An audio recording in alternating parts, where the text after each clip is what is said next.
Yrittäjänä olen toiminut nyt 2,5 vuotta ja yrityksen tuotteet on ollut markkinoilla noin 2 vuotta. Yritys valmistaa luonnonkosmetiikkaa, eli ihan voiteita, naamioita ja uusia tuotteita on tulossa, muun muassa kasvoöljyjä. Ja lisäksi sitten järjestän koulutusta ja kursseja, eli villiyrteistä, luonnonkosmetiikasta ja sitten ekologisista siivousaineista. Tuotteet valmistetaan Kiteen puhoksessa ja raaka-aineina käytetään paikallisia yrttiraaka-aineita. Eli ihan 30 kilometrin säteeltä tulee kaikki yrttiraaka-aineet ja sitten meidän oheistuotteet valmistetaan tässä Keski-Karjalan alueella, eli ihan kotimaisia tuotteita.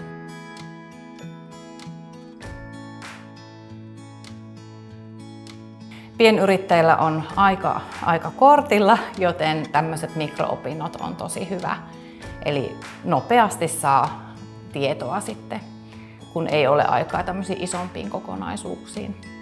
Ilmaiset mikro-opinnot nettisivustolla on tosi laajat sisällöltään ja sieltä löytyy ainakin itselle tosi mielenkiintoisia, muun muassa tämä tekoälyn hyödyntäminen, jota olen jo alkanut hyödyntämään.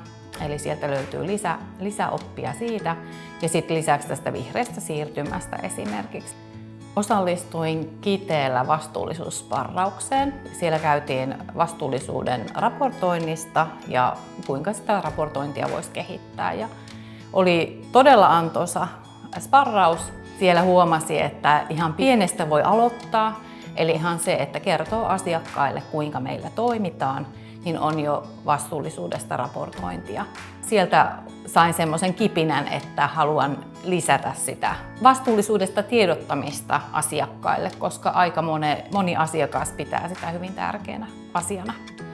Karelia ammattikorkeakoulun hankkeesta olen aiemmin muun muassa tämmöiseen tarinallistamishankkeeseen osallistunut muutamaan työpajaan, jossa yhdessä toisten yrittäjien kanssa ideoitiin palveluja ja niille tarinoita.